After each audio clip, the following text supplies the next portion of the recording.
The afternoon sun warmed the park benches as Jasmine Taylor sat quietly with her legs crossed, headphones covering her ears. Her fingers swiped across her tablet screen, flipping through digital notes for tomorrow's big chemistry test. The 16-year-old had her hair pulled back in a simple ponytail, wearing jeans and her favorite blue hoodie from the science club at school. The park was peaceful that spring day. A few people jogged along the winding paths while others walked their dogs, barely noticing the teenage girl focused on her studies. Jasmine had chosen this spot because it was halfway between her school and her friend Zoe's house, where they planned to study together later. Across the street, through the half-closed blinds of a large window, a pair of eyes watched. Karen Whitfield stood in her living room, coffee mug in hand, staring at the park bench where Jasmine sat. The 42-year-old woman had been watching for nearly 15 minutes now, her lips pressed into a thin line. "That girl has been sitting there forever," Karen muttered to herself, setting down her mug with a sharp clink against the coffee table. "I've never seen her around here before." Karen was proud of her position on the neighborhood homeowners association board. She took her self-appointed role as community watchdog very seriously. This carefully planned community had rules and standards after all. The houses were expensive, the lawns were perfectly kept, and Karen liked knowing everyone who came and went. She pulled out her phone and took a few steps closer to the window, zooming in to get a better look at Jasmine. The girl wasn't doing anything wrong, just sitting there with her tablet, occasionally taking notes. But something about her presence made Karen uneasy. She didn't recognize her, and in Karen's mind, that was reason enough for concern. Better safe than sorry, she told herself as she dialed the local police department's non-emergency number. When the dispatcher answered, Karen's voice took on an urgent tone. "Yes, hello? I'd like to report some suspicious activity at Oak Ridge Park, on Maple Avenue." Karen glanced out the window again. "There's a young person who's been loitering for quite some time. I've never seen them in our neighborhood before, and I'm concerned about what they might be doing." The dispatcher asked for details, and Karen described Jasmine in specific terms, emphasizing how she doesn't look like she belongs here and seems out of place. Karen made sure to mention how long the girl had been sitting there, making it sound much longer than it actually was. "I'd appreciate if an officer could come check it out," Karen said. "We need to keep track of who comes into our neighborhood, you understand." After hanging up, Karen felt a sense of satisfaction. She was doing her civic duty, protecting her community. She pulled a light jacket from the coat hook by her front door and decided she would keep an eye on things until the police arrived. Officer James Rodriguez was just finishing up some paperwork when the call came through. He sighed quietly, already guessing what he would find. These kinds of calls from upscale neighborhoods were common, usually nothing more than residents being uncomfortable with anyone they considered an outsider. Still, he had to respond. He got into his patrol car and headed toward Oak Ridge Park, arriving about 10 minutes later. As he pulled up to the curb, he could see exactly what the caller had described: a teenage girl sitting alone on a bench with headphones on, focused on a tablet. Officer Rodriguez had been on the force for 8 years. At 34, he'd seen enough to know when something was actually suspicious versus when someone was simply existing, while not fitting someone else's idea of who belonged where. But he had a job to do, so he got out of his car and approached Jasmine. She didn't notice him at first, too absorbed in her chemistry notes. It wasn't until his shadow fell across her tablet that she looked up, startled. Jasmine quickly pulled her headphones down around her neck. "Hello," Officer Rodriguez said with a professional nod. "Sorry to interrupt you." Jasmine sat up straighter, confusion crossing her face. "Hi. Did I do something wrong?" Before Officer Rodriguez could answer, he noticed a woman hurrying across the street toward them. Karen Whitfield approached with quick steps, her arms crossed over her chest, a slight smile of triumph on her face. "That's her, officer," Karen said loudly as she came closer. "She's been sitting here for almost an hour now." Jasmine's eyes widened, looking between the officer and this stranger who was suddenly pointing at her. "I'm sorry, what? I've only been here maybe 20 minutes waiting for my friend." Officer Rodriguez held up a hand toward Karen, silently asking her to give him space to do his job.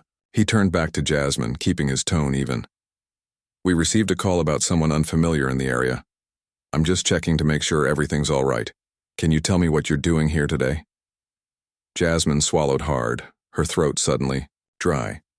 She'd heard stories from her parents about situations like this, but she'd never experienced it herself until now. I'm waiting for my friend Zoe, she explained, working to keep her voice steady. She lives in the blue house with the white trim over on Pine Street. We're studying for our AP chemistry test together. She told me to meet her here at 4 and she's running a little late. Karen stepped closer, ignoring the officer's earlier gesture. I know everyone in this neighborhood, and I've never heard of anyone named Zoe inviting people to hang around our park. Jasmine's cheeks grew warm. She clutched her tablet tighter, feeling the unfairness of it all. She hadn't done anything wrong. The park was public, and now she was being questioned by police simply for sitting on a bench. Her full name is Zoe Chen, Jasmine added. Her family moved here about 8 months ago. Her dad is a surgeon at Memorial Hospital. Officer Rodriguez nodded, recognizing the name. He'd met Dr. Chen once during a community outreach event. The house with the new basketball hoop in the driveway? Jasmine nodded, relief washing over her face. Yes, that's them. Karen wasn't satisfied. Well, I've still never seen this girl here before, and I think we have a right to know who's coming into our neighborhood. A few people walking in the park had slowed down, watching the interaction from a distance. An older man walking his golden retriever paused on the path, and a woman pushing a stroller slowed her pace, eyes darting toward the scene unfolding by the bench. Jasmine felt the weight of all these eyes on her. Her hands trembled slightly as she put her tablet into her backpack. Maybe I should just go, she said quietly. You don't have to leave, Officer Rodriguez said. This is a public park. Can I see some ID, please? Just to document our interaction. Jasmine nodded, reaching for her school ID in her backpack's front pocket. As she handed it over, Karen leaned in, trying to see it too. Westlake High School? Karen said with a hint of surprise. That's all the way across town. Why would you come all the way over here? Because Zoe invited me, Jasmine repeated, her patience wearing thin despite her efforts to stay calm. And because the library at my school closed early today for staff training. Officer Rodriguez examined the ID card, noting Jasmine's perfect attendance record and honor student status printed on it. Nothing about this girl suggested any reason for concern. She was simply a student waiting for a friend. Everything looks fine, he said, handing the ID back to Jasmine. You're not doing anything wrong by being here. Karen's mouth fell open slightly. But officer, we can't just have random people hanging around our neighborhood without... Ma'am, Officer Rodriguez cut in firmly. There's no law against sitting in a public park. This young lady has explained why she's here, and I have no reason to doubt her. Jasmine pulled out her phone. I should call my mom, she said quietly. Let her know what's happening. She's probably calling for backup, Karen muttered, just loud enough for both Jasmine and the officer to hear. Officer Rodriguez gave Karen a sharp look. Ma'am, please step back and let me handle this. As Jasmine dialed her mother's number, her hand was steady now, strengthened by a sense of injustice and the knowledge that she'd done nothing wrong. She had been raised to stand up for herself while also being careful in situations involving authority. Her mother had taught her well. Mom, she said when the call connected, I need you to come to Oak Ridge Park. There's a situation here. She paused, listening. No, I'm fine, but someone called the police on me for sitting on a bench. Another pause. Yes, that's right. Oak Ridge Park near Zoe's house. After hanging up, Jasmine looked at Officer Rodriguez. My mother will be here soon. Karen smirked slightly. Good. Maybe she can explain why you're really here. Officer Rodriguez had had enough. Ma'am, I need you to step back now. You've made your report, and I'm handling it. There's no reason for you to continue to be involved in this interaction. But Karen stood her ground, convinced she was protecting her community from some imagined threat. She had no idea that her world was about to be turned upside down when Jasmine's mother arrived. The next 20 minutes stretched like bubble gum on a hot sidewalk. Jasmine sat back down on the bench, trying to focus on her tablet again, but the words blurred before her eyes. She could feel Karen watching her, standing just far enough away to appear like she wasn't hovering, but close enough to jump in if Jasmine made any sudden moves. Officer Rodriguez hadn't left either. He stood a respectful distance away, occasionally speaking into his radio in a low voice. The small audience of parkgoers had mostly moved on, though a few new curious onlookers had replaced them, walking their dogs extra slowly or suddenly finding the nearby flowers fascinating. "So," Karen said, breaking the uncomfortable silence and addressing Officer Rodriguez. "Don't you think we should at least check her backpack? Just to be safe?" The officer turned to her with a barely concealed sigh. "Ma'am, I've already determined there's no cause for concern here. There's absolutely no legal basis for searching her belongings." Karen's lips tightened into a thin line. "Well, in my experience, in your law enforcement experience, ma'am," Officer Rodriguez cut in, his patience visibly wearing thin. Karen's face flushed slightly. "Well, no, but I've lived in this neighborhood for 12 years, and I think that counts for something. We've worked hard to keep this area safe and clean." The way she said clean made Jasmine's stomach twist. She'd heard that kind of coded language before, in history books and in stories her grandmother told her about growing up in the South. Some things hadn't changed as much as people liked to pretend. Jasmine tapped open her messages and sent a quick text to Zoe. "At the park. Woman called cops on me. Mom coming. Where are you?" 3 dots appeared immediately, then Zoe's reply. "OMG. So sorry. Piano lesson ran late. Coming now. 10 min."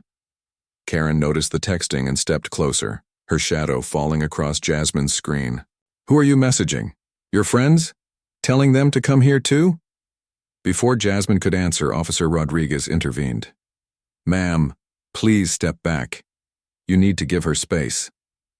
I have every right to be concerned about who she's bringing into our neighborhood," Karen insisted, but she did take one small step backward.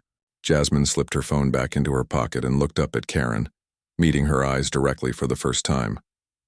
"I was texting my friend Zoe, the one I'm waiting for. She'll be here in 10 minutes. Karen scoffed. Convenient timing. A small muscle twitched in Jasmine's jaw. She'd been raised to be respectful to adults, but also to stand up for herself.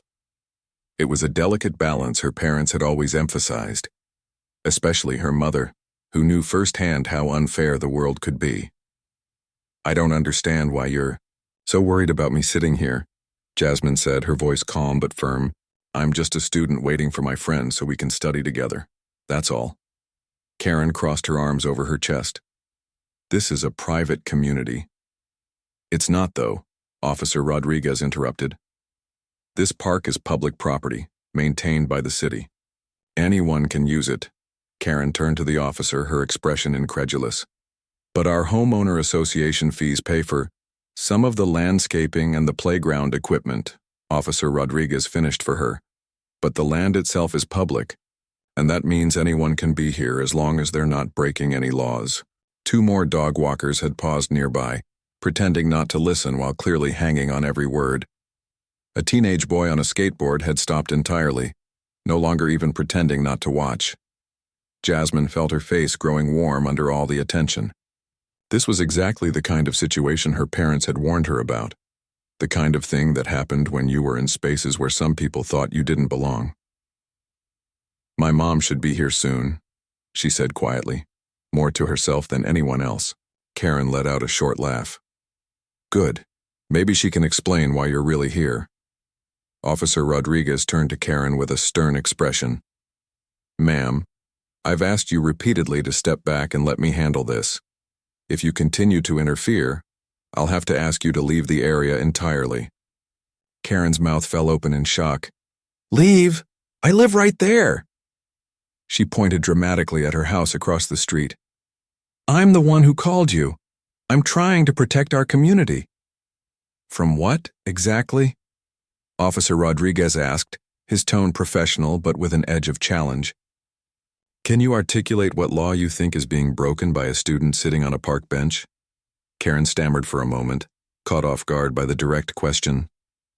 Well, loitering, for one thing.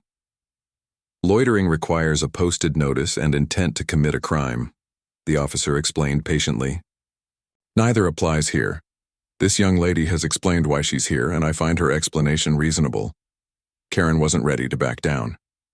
Well, what about trespassing? This isn't her neighborhood. As I've already explained, this is a public park. By definition, that means it's open to the public. Jasmine watched this exchange silently, a complex mix of emotions washing over her. Part of her wanted to disappear, to become invisible, and avoid this whole uncomfortable scene. Another part felt a surge of gratitude toward Officer Rodriguez for standing up for her rights, and yet another part felt a simmering anger that she had to deal with this at all, just for existing in a public space. A young couple pushing a stroller stopped near the growing cluster of onlookers. The man leaned over and whispered something to the woman, who nodded and cast a disapproving glance at Karen. I don't understand why this is becoming such a big deal, Karen said, her voice rising slightly. I was just trying to be vigilant, neighborhood watch and all that. Neighborhood watch programs are about observing and reporting suspicious activity, Officer Rodriguez explained. Sitting on a bench studying is not suspicious activity. Karen's face flushed deeper. Well, how was I supposed to know she was studying? She could have been doing anything on that tablet. Planning. Something. Jasmine couldn't help herself. Planning what? A chemistry quiz? I'm trying to remember the periodic table and balanced equations. Karen turned to her, eyes narrowed. Don't get smart with me, young lady.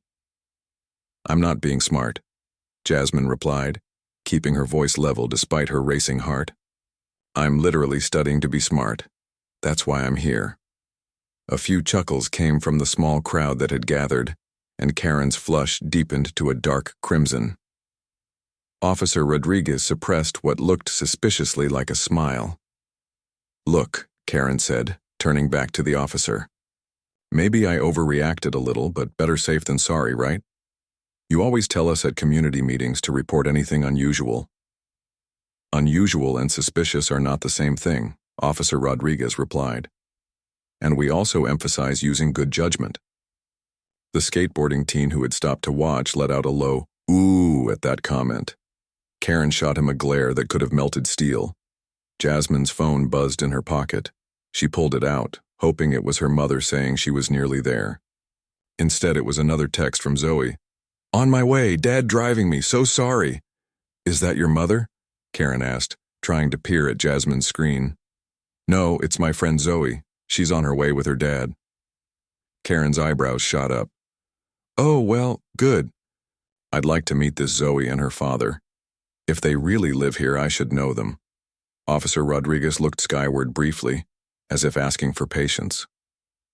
Ma'am, they don't need to introduce themselves to you to prove they live here.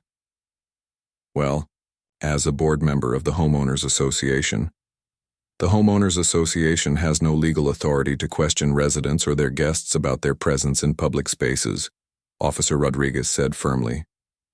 One of the dog walkers who had stopped to watch nodded in agreement, and another onlooker whispered something to his companion. Karen seemed to suddenly realize that public opinion wasn't on her side. The small crowd that had gathered was watching, her with expressions ranging from curiosity to outright disapproval. She straightened her jacket and tried to regain her composure. I'm only trying to keep our neighborhood safe, she said, her voice taking on a defensive tone. Crime is up all over the city. Actually, Officer Rodriguez said, crime rates in this district are down 12% from last year. Before Karen could respond, the distinct sound of a car door slamming caught everyone's attention. Jasmine looked up hopefully, but it wasn't her mother's car. Instead, a middle-aged Asian man in scrubs was hurrying across the grass with a teenage girl about Jasmine's age. Jasmine, the girl called out, her face creased with worry. I'm so sorry I'm late. What's going on? Jasmine stood up, relief washing over her face. Zoe! Dr. Chen approached the group, looking concerned. What's happening here? Why is there a police officer? Officer Rodriguez turned to greet him. Dr. Chen, good to see you again. There was a call about a young lady waiting in the park. I've already determined there's no issue here. Dr. Chen looked confused. Then understanding dawned on his face as he glanced between Jasmine and Karen. His expression hardened slightly. I see. Karen seemed suddenly uncertain, looking between Dr. Chen and Officer Rodriguez. You know each other? We met at the hospital fundraiser last month, Officer Rodriguez explained. Dr. Chen is the new head of cardiac surgery at Memorial. Karen's mouth opened and closed without any words coming out. The dynamic had shifted, and she could feel her position weakening by the second. Zoe hurried to Jasmine's side, putting an arm around her shoulders. Are you okay? I can't believe this happened. I'm so sorry I was late. It's not your fault, Jasmine assured her, though her voice was tight with emotion. Your dad didn't need to come with you. I wanted to, Dr. Chen said firmly. Zoe told me someone called the police because you were waiting in the park. I wanted to make sure you were all right. He turned to Karen with a cool, professional gaze. Was it you who called the police on my daughter's friend? Karen struggled to maintain her composure. I was just being cautious. I didn't recognize her, and she'd been sitting there for quite some time. 20 minutes, Jasmine corrected quietly. I was here for 20 minutes. Dr. Chen's expression remained calm, but his eyes were steely. 20 minutes sitting on a bench in a public park warrants a police response? Well, I didn't know who she was, and you assumed the worst. Dr. Chen finished for her. Based on what, exactly? The question hung in the air, heavy with implication. The small crowd of onlookers had grown even quieter, straining to hear every word. Karen's face flushed deeper. I was just trying to be vigilant. Selective vigilance is just another word for profiling, Dr. Chen said, his voice still perfectly calm but cutting like a surgeon's scalpel. Officer Rodriguez cleared his throat. Now that we've established that Jasmine is exactly who she said she is, a student waiting for her friend, I think we can consider this matter resolved. But just as the tension seemed ready to break, a sleek black government SUV with tinted windows pulled up to the curb. The official government plates caught everyone's attention immediately, and a ripple of curiosity passed through the small crowd. That's my mom, Jasmine said, her voice a mixture of relief and something else, perhaps a hint of satisfaction. The black SUV gleamed in the afternoon sun, its government plates catching the light. Everyone in the small gathering, Officer Rodriguez, Karen, Dr. Chen, Zoe, the curious onlookers, and especially Jasmine, turned to watch as the vehicle came to a smooth stop at the park entrance. The engine cut off. For a moment, nothing happened. Then the driver's door opened and a woman stepped out. She wasn't particularly tall, but something about the way she carried herself made her seem larger than life. Her dark suit was perfectly tailored, crisp and professional. Her hair was pulled, back in a neat bun, not a strand out of place. As she closed the car door and began walking toward the group, her eyes, sharp and observant, took in every detail of the scene. Jasmine straightened her posture almost unconsciously. "Mom," she called, her voice steadier now, the woman's purposeful. Stride never faltered as she crossed the grass, her low-heeled shoes somehow avoiding sinking into the soft ground. As she came closer, several people in the watching crowd began to exchange glances and whispers. "Is that? I think it is. Isn't she the one who was on the news last week?" Officer Rodriguez's eyes widened slightly in recognition. His back straightened and he adjusted his uniform almost without thinking. Karen noticed this change immediately. She glanced back and forth between the approaching woman and the suddenly attentive police officer, confusion clear on her face. Vivian. Taylor reached the group and went straight to her daughter, placing a gentle hand on Jasmine's shoulder. "Are you all right?" she asked, her voice low and concerned. "I'm fine, Mom," Jasmine assured her. "Just uncomfortable." Vivian nodded once, then turned her attention to Officer Rodriguez. "Officer, I'm Vivian Taylor, Jasmine's mother. Can you explain what's happening here?" Officer Rodriguez cleared his throat. "Director Taylor, I responded to a call about a young person allegedly loitering in the park.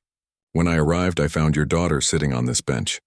She explained she was waiting for her friend, which has been confirmed. He gestured toward Zoe and Dr. Chen. I found no cause for concern or any violation of law.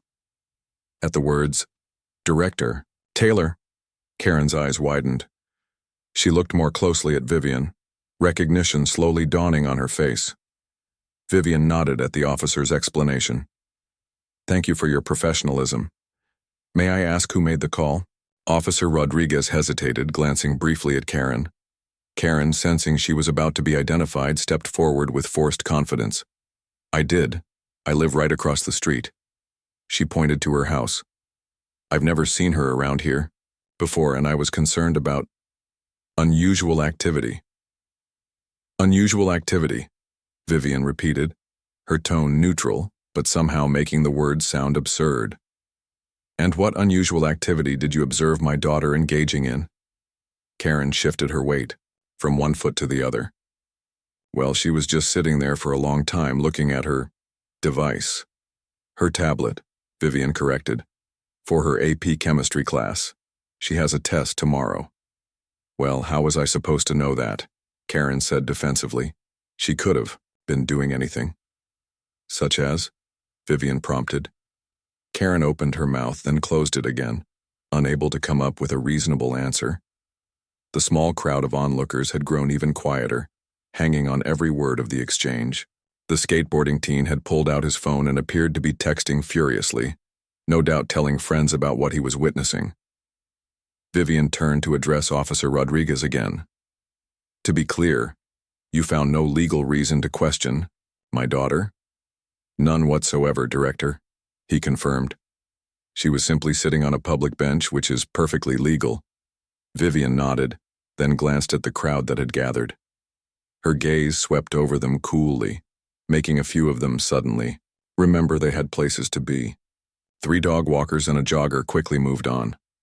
Perhaps we should continue this conversation with fewer spectators, Vivian suggested, her tone making it clear this wasn't really a suggestion.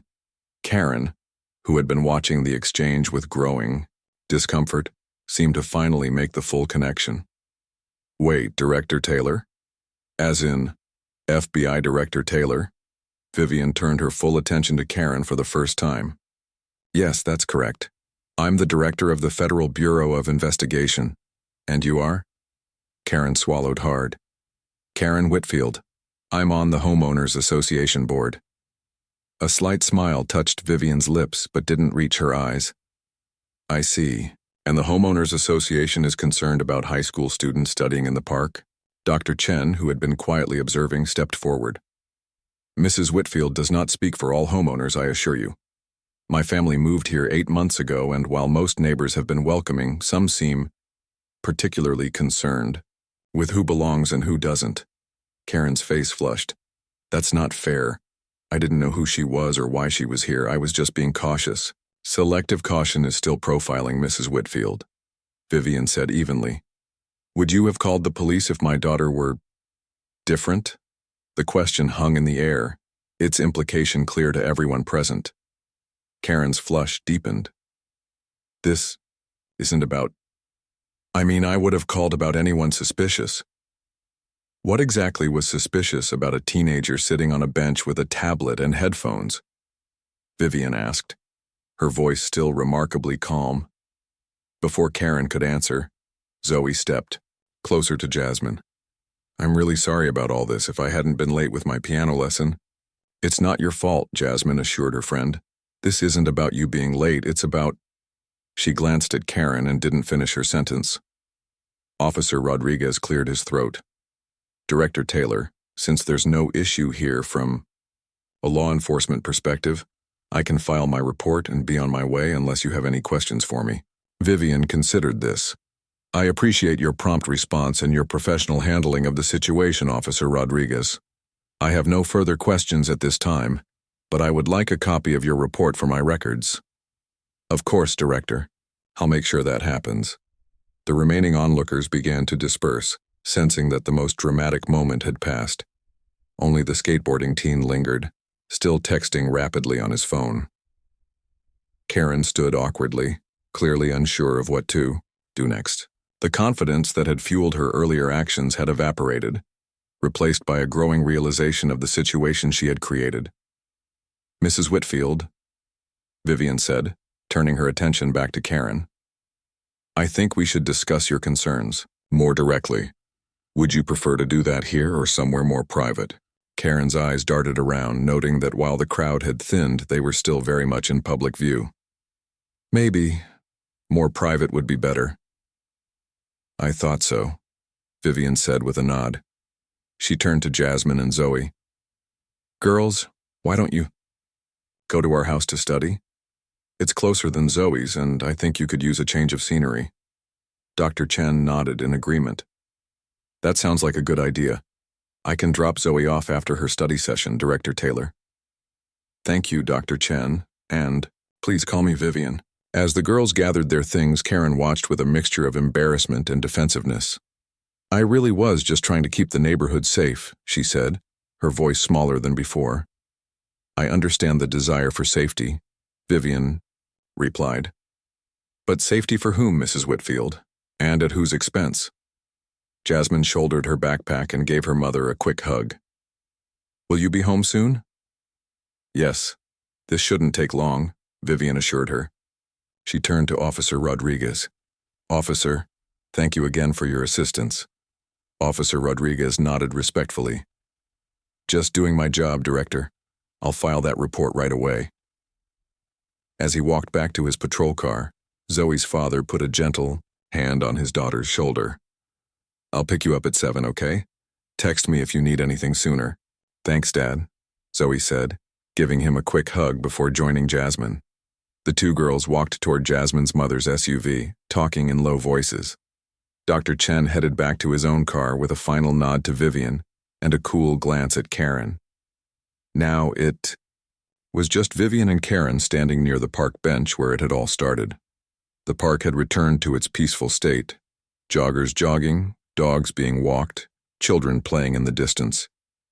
But the atmosphere between the two women was anything but peaceful. "Shall we sit?" Vivian suggested, gesturing to the bench. Karen nodded stiffly and perched on the edge of the bench, her back rigid. Vivian sat beside her, relaxed but alert. For a moment, neither spoke. A light breeze rustled the leaves overhead, and somewhere nearby a child laughed. It was a perfect spring day, the kind that usually made people feel good about the world. But Karen Whitfield was not feeling good about anything at that moment. "Do you know why I'm concerned about what happened here today, Mrs. Whitfield?" Vivian finally asked, breaking the silence. Karen stared straight ahead. "Because it involved your daughter." "Yes, but not only that," Vivian said. "I'm concerned because what happened to my daughter today happens to people who look like her every day, all across this country, and not all of them have mothers who are FBI directors." Karen shifted uncomfortably. I didn't. "You didn't what, Mrs. Whitfield? Didn't call the police because of how my daughter looks? Are you certain about that?" Karen's hands twisted in her lap. "I called because I didn't recognize her and she'd been sitting there for a while." 20 minutes, Vivian corrected. On a public bench in broad daylight, with a tablet and headphones, studying chemistry. "I couldn't know that's what she was doing. But you could see she wasn't doing anything wrong," Vivian pointed out. "She wasn't bothering anyone. She wasn't acting erratically. She wasn't trespassing on private property. She was simply existing in a space where you didn't expect to. See her?" Karen fell silent, having no ready response. Vivian continued, her voice still remarkably controlled. "As the director of the FBI, I see reports every day about threats to public safety. Real threats, Mrs. Whitfield. Domestic terrorism, organized crime, cyber attacks on critical infrastructure. These are genuine concerns that deserve attention and resources." She paused, letting her words sink in. "But what happened here today? This wasn't about public safety. This was about your discomfort with someone you perceived as an outsider.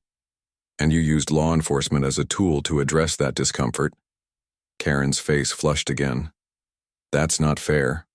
How was I supposed to know she wasn't up to something?" "Up to something," Vivian echoed.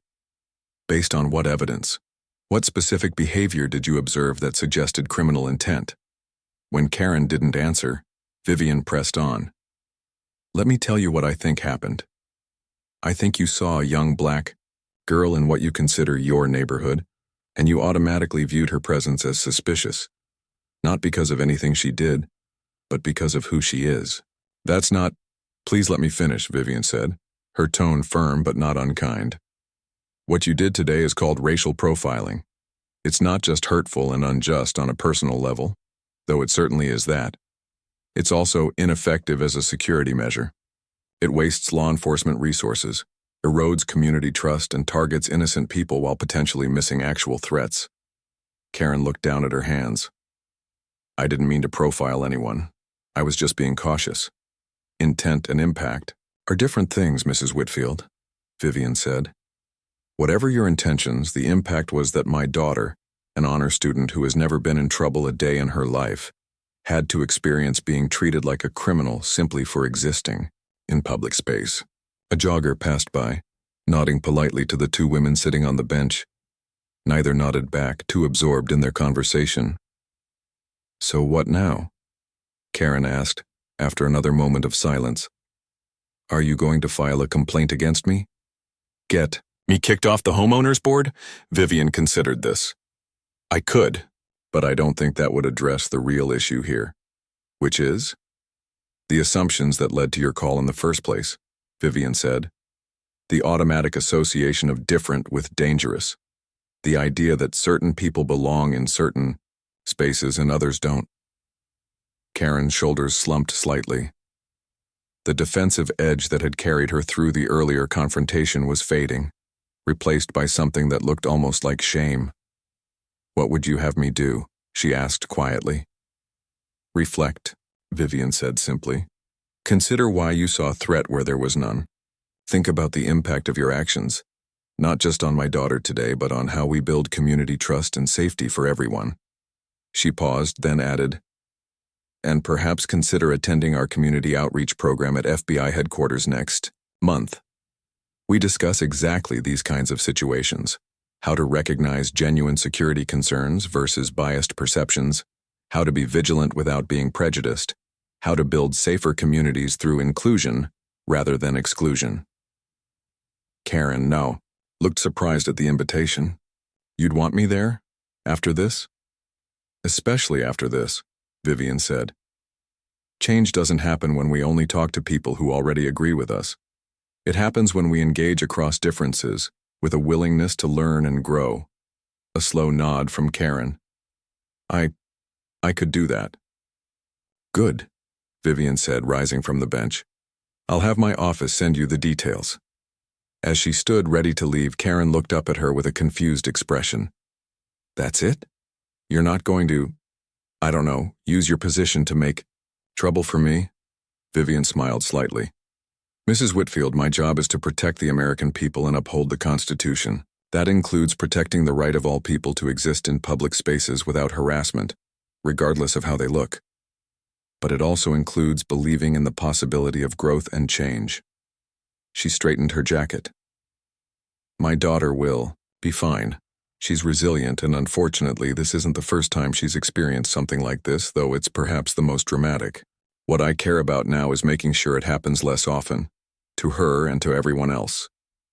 With that, Vivian Taylor turned and walked away, leaving Karen Whitfield sitting alone on the park bench, surrounded by the beauty of the spring day and the weight of her own thoughts. The drive to the Taylor home was quiet at first. Jasmine sat in the passenger seat while her mother navigated the sleek government SUV through the tree-lined streets of the upscale neighborhood. Zoe sat in the back, the tension in the car making her hesitant to break the silence. Finally, Vivian glanced at her daughter. Are you really okay? Jasmine stared out the window for a moment before answering. Yeah, no, I don't know. She turned to face her mother. I kept hearing your voice in my head the whole time, telling me how to handle it. Stay calm. Be respectful, but firm. Know my rights. A small, sad smile crossed Vivian's face. I never wanted you to have to use those lessons. But you knew I would, Jasmine said. It wasn't a question. Vivian nodded, her eyes back on the road. I hoped things would be different by the time you were growing up. That you wouldn't have to deal with what I did, what your grandmother did. From the back seat, Zoe shifted uncomfortably. I'm really sorry about all this, Mrs. Taylor. If I hadn't been late. This isn't your fault, Zoe, Vivian said firmly, catching the girl's eyes in the rearview mirror. What happened today wasn't because you were late. It was because some people still make assumptions based on appearance. The rest of the short drive passed in thoughtful silence. When they pulled into the driveway of a handsome two-story home with a small, well-kept garden, Vivian turned off the engine but didn't immediately move to get out. Girls, she said, turning slightly to address both teenagers. I want you to know something. What happened today was wrong. It was unfair and it was hurtful. But you both handled it with grace and dignity. I'm proud of you, Jasmine. And Zoe, thank you for standing by my daughter. Zoe nodded, her eyes bright with unshed tears. Of course, Jasmine's my friend. The simple statement hung in the air, powerful in its straightforwardness. Friendship shouldn't be remarkable, and yet sometimes in a world still tangled in prejudice it was. Inside the house, Vivian headed for her home office. I have a few calls to make. You girls get settled in the kitchen or the den for your studying. There's snacks in the pantry. As the girls spread their books and tablets across the kitchen table, Zoe finally asked the question that had been burning in her mind. What do you think is going to happen to that woman, Karen? Jasmine shrugged, opening her chemistry notes. I don't know. Mom's not vindictive, but she doesn't let things slide either, especially things like this. Your mom is kind of amazing, Zoe said, a note of awe in her voice. The way she just took control of the whole situation, and everyone just listened to her. A small smile tugged at Jasmine's lips. Yeah, she has that effect on people. She hesitated, then added, but you know what's messed up? If she wasn't the FBI director, if she was just a regular mom, that woman probably would have called the cops on her too. The truth of this statement settled between them, heavy and undeniable. It shouldn't be like that, Zoe said quietly. No, Jasmine agreed. It shouldn't. They tried to focus on studying after that, but concentration was difficult. The equations and formulas that had seemed so important just hours earlier now felt distant and abstract compared to the very real social equations they'd just experienced. In her home office, Vivian sat at her desk, her phone to her ear. Yes, sir. I understand it's unusual, but I think it could be valuable. Yes, exactly. A teaching moment, not just for her, but for the program as a whole. Thank you. I appreciate your support on this. She hung up and leaned back in her chair, her eyes drifting to a framed photo on her desk. It showed 3 generations of women, herself, her mother, and Jasmine, all smiling at a family gathering lost. Christmas. 3 generations, each facing their own version of the same struggle. Meanwhile, across town, Karen Whitfield sat in her perfectly decorated living room, staring at nothing in particular. The encounter in the park kept replaying, in her mind, each iteration making her feel worse than the last. Her husband David walked in, home from work, and immediately sensed something was wrong. Honey? What's going on? You look upset. Karen looked up at him, her eyes troubled. I think I made a terrible mistake today. As she recounted the afternoon's events, David's expression shifted from confusion to concern to dismay. You called the police on a teenager for sitting in the park? And she turned out to be the FBI director's daughter? It wasn't like that, Karen said defensively, then stopped herself. Or maybe it was, I don't know anymore. David sat down beside her on the couch. Karen, what were you thinking? I was thinking about keeping our neighborhood safe, she said, but the words sounded hollow even to her own ears. But now I'm wondering if I was really thinking at all or just reacting. Reacting to what? David pressed. A kid sitting on a bench? Karen didn't have a good answer, and that was perhaps the most troubling part of all. The next morning, Jasmine stood at her locker at Westlake High School, putting away her backpack when Zoe appeared beside her. Hey, Zoe said, leaning against the neighboring locker. Ready for the chem test? As ready as I'll ever be, Jasmine replied with a small smile. Thanks for studying with me yesterday, even with everything. Zoe waved away her thanks. Please. Like I was going to bail on you after all that. Besides, your mom made us those amazing brownies. Jasmine laughed. The secret is the espresso powder. Don't tell anyone, it's a family recipe. As they walked to class together, a few students glanced their way and whispered. Jasmine noticed but tried to ignore it. What's that about? Zoe asked quietly. Jasmine sighed. Trevor was there yesterday. The kid on the skateboard. He must have told people what happened. Sure enough, as they entered the chemistry classroom, Trevor looked up and gave them a nod of recognition. A few other students nearby immediately turned to stare. Their chemistry teacher, Mr. Rivera, called the class to order. All right, everyone, phones away, you know the drill. Clear your desks except for a pencil and calculator. As he began distributing the test papers, Jasmine tried to focus her mind on chemical equations and molecular structures, pushing away thoughts of yesterday's incident. But it wasn't easy. When the bell rang at the end of class, Mr. Rivera called out, Jasmine, could you stay for a moment, please? Zoe gave her a questioning look, but Jasmine just shrugged. I'll catch up with you at lunch. When the room had emptied, Mr. Rivera gestured for Jasmine to take a seat. I heard about what happened yesterday, he said, his tone gentle. Are you okay? Jasmine was surprised. How did you... Small world, Mr. Rivera said with a slight smile. My brother is Officer Rodriguez. Oh, Jasmine said, unsure how to respond. He called me last night to give me a heads up. Said you handled yourself with remarkable poise in a difficult situation. Mr. Rivera leaned forward slightly. That doesn't surprise me at all, but I still wanted to check in. Jasmine felt a lump form in her throat at the unexpected kindness. I'm okay. Really. It was uncomfortable, but I'm fine. Mr. Rivera nodded, studying her face as if assessing the truth of her words. You know, Jasmine, you're one of the brightest students I've ever taught. Your understanding of chemistry is impressive, but it's your character that truly stands out. He paused, then added, Some reactions can't be contained in a beaker or measured with scientific instruments. The reactions we have to injustice, to unfairness, those are important too. And how we respond to those situations says a lot about who we are.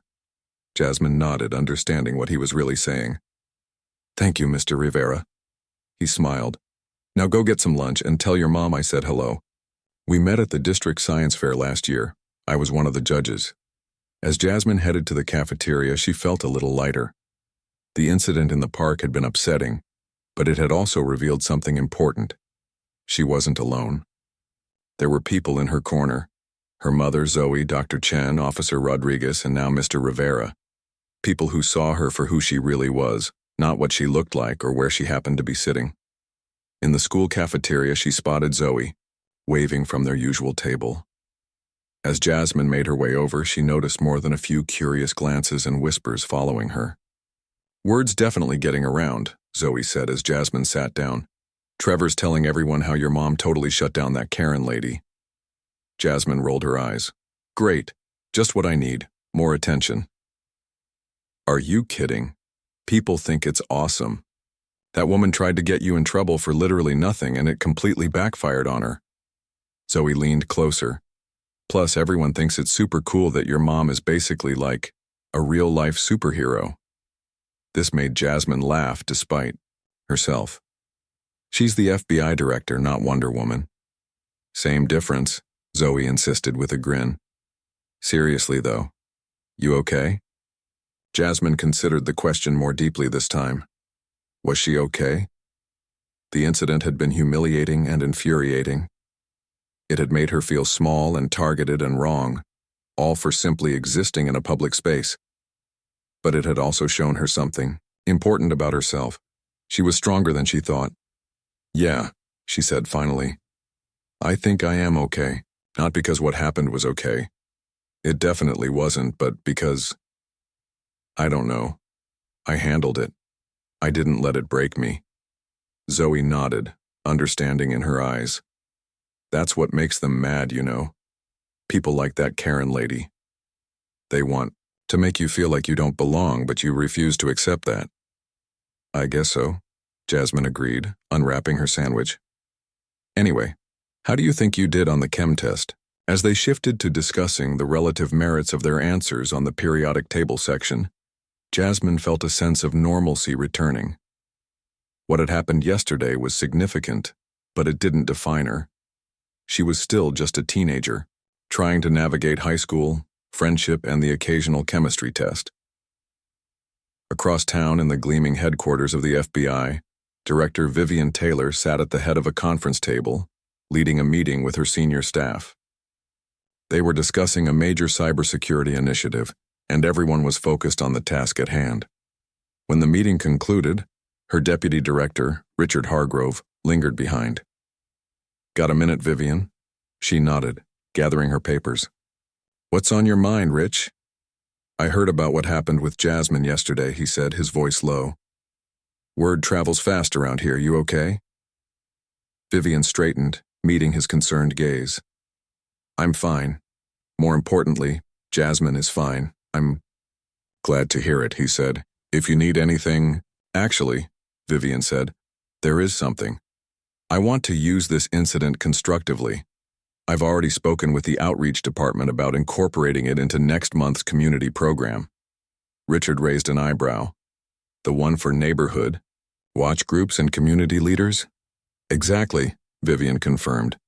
"With names and specific details changed, of course, but I think it could be a powerful teaching tool about the difference between actual suspicious behavior and biased perceptions." "That's actually brilliant," Richard said, looking impressed. "Turn a negative into a positive." "That's the plan," Vivian agreed, "and I've invited the woman involved to attend." This clearly surprised him. "Seriously? The one who called the cops on Jasmine? You think she'll come?" Vivian gathered her files and stood up. "I don't know, but I hope so. Because this isn't just about one incident or one person. It's about changing the way we think about safety, community, and belonging. And that change has to include everyone, especially the Karens of the world." Richard chuckled at her deliberate use of the name that had become shorthand for a certain type of entitled behavior. "Well, if anyone can make that happen, it's you, Director." "We'll see," Vivian said, her expression thoughtful. "Change doesn't happen overnight. But it does happen. One conversation, one incident, one person at a time." As she walked back to her office, Vivian's phone buzzed with a text message from Jasmine. "Ace the chem test. Mr. Rivera says hi." A smile spread across Vivian's face as she typed back. "Never doubted you for a second. Tell him hello back. Dinner at 7, your choice tonight." This was what mattered most, her daughter's resilience, her ability to move forward, despite the obstacles placed in her path. Vivian had spent her career breaking barriers and challenging assumptions, but watching Jasmine do the same filled her with a different kind of pride. The incident in the park wasn't over, not really. Its ripples would continue to spread in ways both seen and unseen. But for now, in this moment, there was a chemistry test conquered, a small victory in a larger battle that had been fought by generations before them and would likely continue for generations to come. Progress wasn't a destination but a journey, Vivian reminded herself. And sometimes that journey included unexpected detours through public parks and confrontations with people who saw difference as threat. The important thing was to keep moving forward, one step at a time, with dignity and purpose. And maybe, just maybe, bring a few more people along on that journey, even the ones who started out calling the police on a girl for sitting on a bench. 4 weeks had passed since the incident at the park. Spring had fully blossomed, de-painting the Washington, D.C. area with vibrant colors and warm sunshine. Life had largely returned to normal for the Taylor family, with Jasmine focused on end-of-year exams and Vivian tackling the never-ending challenges of her position at E. The FBI Karen Whitfield, however, found herself at a crossroads. The ivory envelope sat on her kitchen counter, unopened for 3 days now. The FBI seal was embossed on the corner, making it impossible to ignore or pretend it was ordinary mail. Inside was the formal invitation to the community outreach program that Director Taylor had mentioned, the one specifically designed for neighborhood watch groups and community leaders. Karen's husband David walked into the kitchen and noticed her staring at the envelope again. "Still haven't decided?" he asked, pouring himself a cup of coffee. "I don't know if I can face her," Karen admitted, running her finger along the edge of the envelope. "After what happened, I feel so stupid." David sat down across from her. "Look, you made a mistake. A pretty big one, I'll grant you. But Director Taylor offered you a chance to learn from it, not just be punished for it. That seems rare." Karen nodded slowly. In the weeks since the incident, she'd replayed that day in her mind countless times. Each replay brought fresh waves of embarrassment, but increasingly, something else too. A growing discomfort with her own assumptions and reactions. What would people think if I showed up there? She wondered aloud. Everyone in the neighborhood knows what happened. Mrs. Chen from 3 doors down hasn't spoken to me since. Maybe that's exactly why you should go, David suggested. Not for what other people think, but for what you think, for who you want to be. Karen picked up the envelope, turning it over in her hands. "I'll think about it."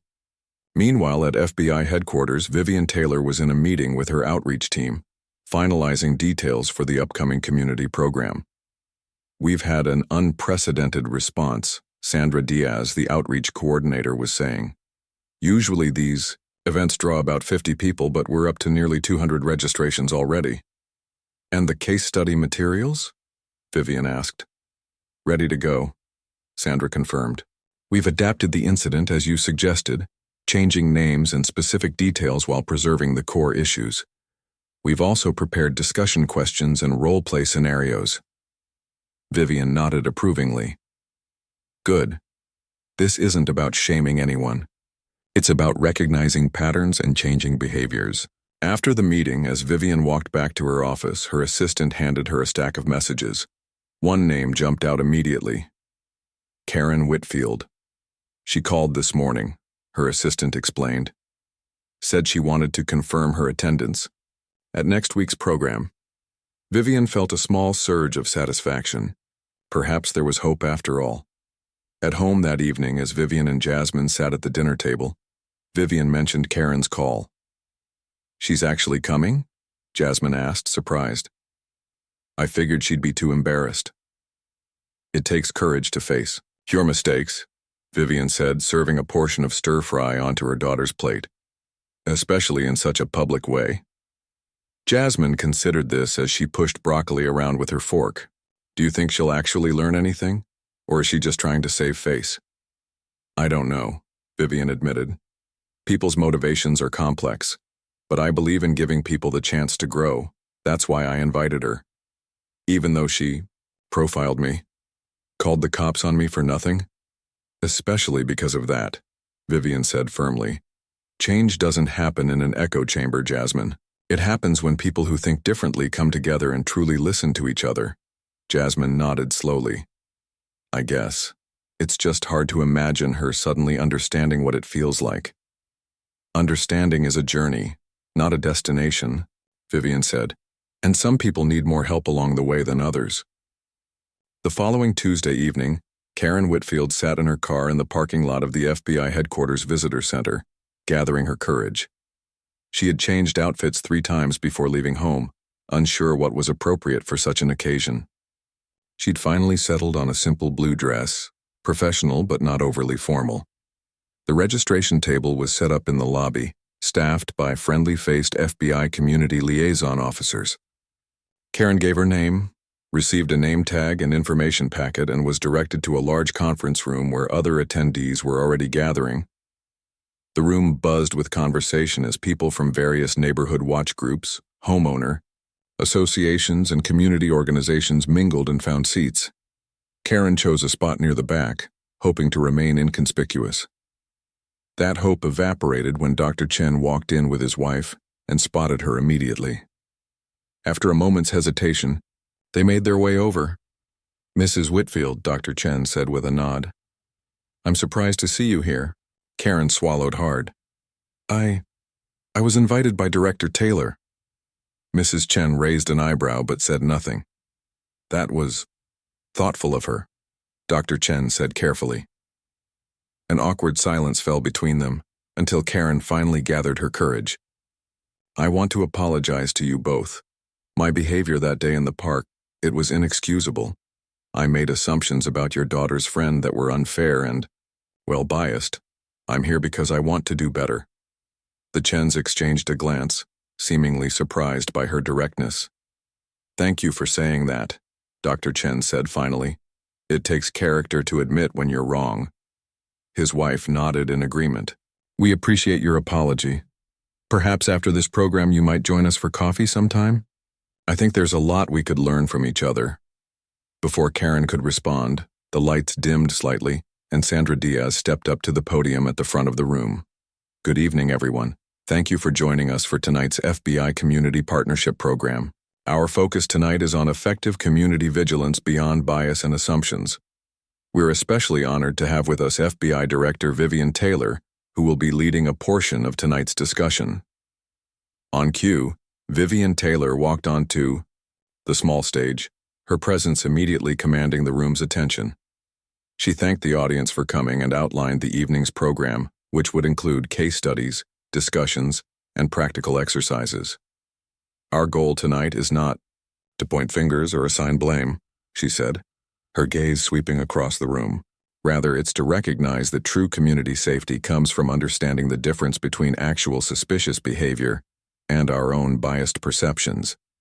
When we call on law enforcement unnecessarily because of those biases, we not only potentially harm innocent individuals but also divert resources from real threats.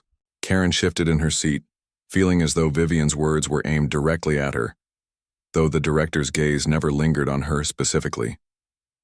The first part of the program involved a presentation on actual indicators of suspicious behavior, concrete actions that might warrant concern, regardless of who was performing them. It was eye-opening for many in the room to see how specific and action-based these indicators were, rather than vague feelings or assumptions based on appearance. Then came the case studies. Sandra Diaz introduced the first one. A teenage student sits on a park bench in an affluent neighborhood, using a tablet with headphones on. A resident calls the police, reporting suspicious loitering. Responding officers find no illegal activity. The student is simply waiting for a friend who lives nearby. Karen felt her face grow hot as the scenario that was so clearly based on her own actions was presented to the room. The names had been changed, certain details altered, but the core situation was unmistakable. The audience broke into small discussion, groups to analyze the case. Karen found herself with 5 strangers, all sharing their perspectives on why the resident might have called, what actual suspicious behavior would look like, and how the situation could have been handled differently. Maybe the resident could have just approached the student directly, asked if they needed help finding something, suggested an older man in Karen's group. Or just let them be, said a young woman. Sitting in a park isn't a crime, last I checked. As the discussion continued, Karen mostly listened, absorbing the various perspectives. When finally asked for her thoughts, she took a deep breath. I think sometimes we see what we expect to see, not what's actually there, she said carefully. If you expect danger, you'll find reasons to be afraid, even when there's nothing to fear. The others nodded thoughtfully, unaware of her personal connection. To the case study. After the small group discussions, everyone reconvened to share insights. Then Director Taylor took the stage again for the final segment of the evening. I want to close with a personal story, Vivian began, her voice taking on a more intimate tone. Many of you know that I have a teenage daughter. What you may not know is that several weeks ago she experienced firsthand what it's like to be viewed as suspicious, simply because of how she looks. A murmur went through the audience. Many had guessed that the case study was based on a real incident, but few had realized it involved the FBI director's own family. My daughter was sitting on a park bench studying for a chemistry test when someone called the police on her. She wasn't doing anything wrong. She wasn't bothering anyone. She was simply existing in a space where someone decided she didn't belong. Karen's heart pounded in her chest. She hadn't expected Vivian to share the story so openly. "I'm sharing this not to shame anyone involved," Vivian continued, "but because it illustrates something important. When we act on biased perceptions rather than objective observations, we don't make our communities safer. We make them more divided, more fearful, and ultimately less safe for everyone." She paused, her gaze sweeping the room. "The person who called the police that day is here tonight, and I want to acknowledge the courage it takes to come to an event like this after such an incident, to be willing to learn and grow. That's how change happens, one person, one community at a time." Karen felt every eye in the room searching for her, wondering who among them had called the police on the FBI director's daughter. She wanted to shrink into her chair, to disappear entirely, but something in Vivian's words struck a chord, about courage and growth and change. Almost without realizing what she was doing, Karen found herself standing up. "It was me," she said, her voice shaky but clear. "I'm the one who called the police on Director Taylor's daughter." A hushed silence fell over the room. Karen took a deep breath and continued. "I did it because I saw someone I didn't recognize in what I thought of as my neighborhood, and instead of just being a neighbor, I called the police. I didn't see a student. I didn't see someone's daughter. I saw a threat that wasn't there."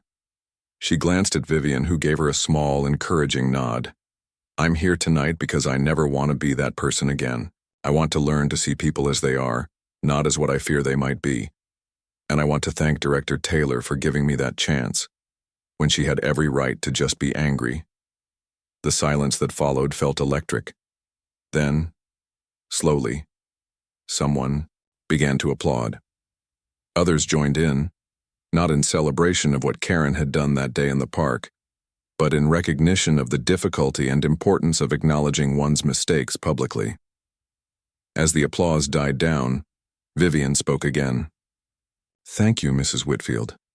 Your honesty tonight embodies exactly what this program is about, not dwelling on past mistakes, but learning from them and moving forward together." The formal part of the evening concluded shortly after, with Vivian summarizing key takeaways and resources for continued learning. As people began to mingle and prepare to leave, Karen found herself approached by a steady stream of attendees, some sharing similar stories of their own biased assumptions, others expressing appreciation for her candor. Finally, Vivian made her way through the crowd to where Karen stood. "Mrs. Whitfield," she said, extending her hand, "thank you for coming tonight and for what you shared with the group." Karen shook her hand, feeling strangely light, as if a weight she hadn't fully acknowledged had been lifted.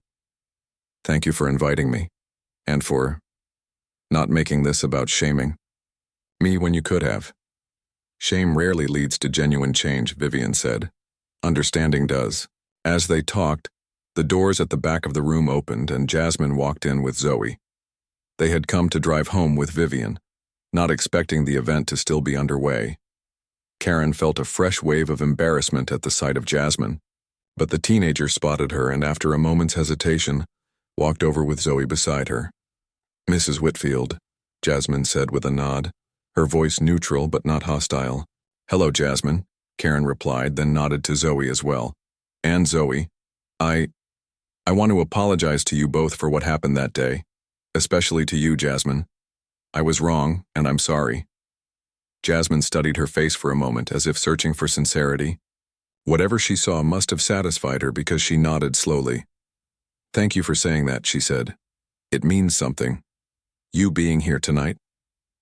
An awkward silence fell, until Zoe broke it with unexpected brightness.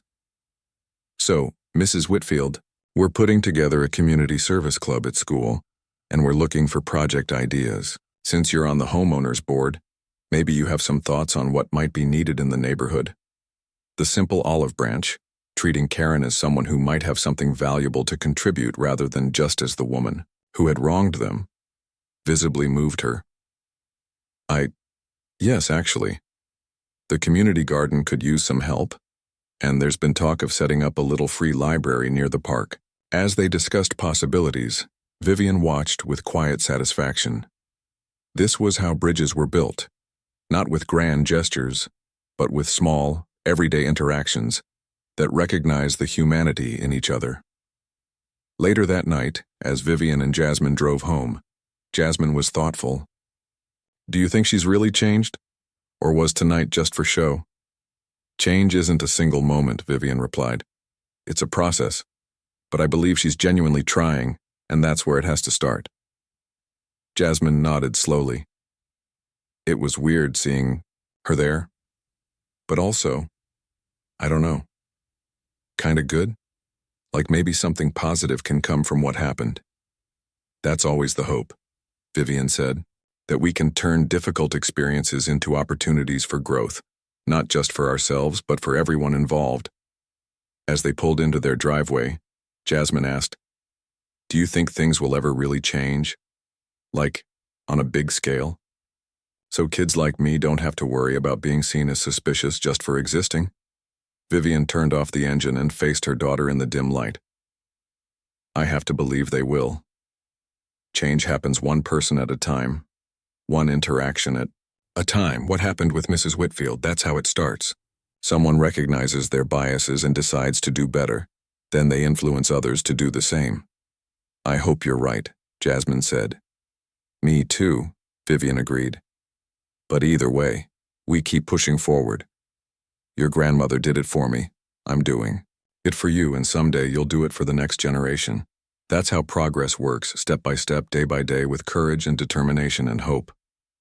They sat in comfortable silence for a moment before heading inside. The evening had been a reminder that change was possible, even in the most unlikely circumstances. A woman who had once called the police on a black teenager for sitting on a park bench was now discussing community service projects with that same teenager. It wasn't a fairy tale ending. True reconciliation would take more time and effort from all involved, but it was a beginning. And sometimes, beginnings were the most important part of any story.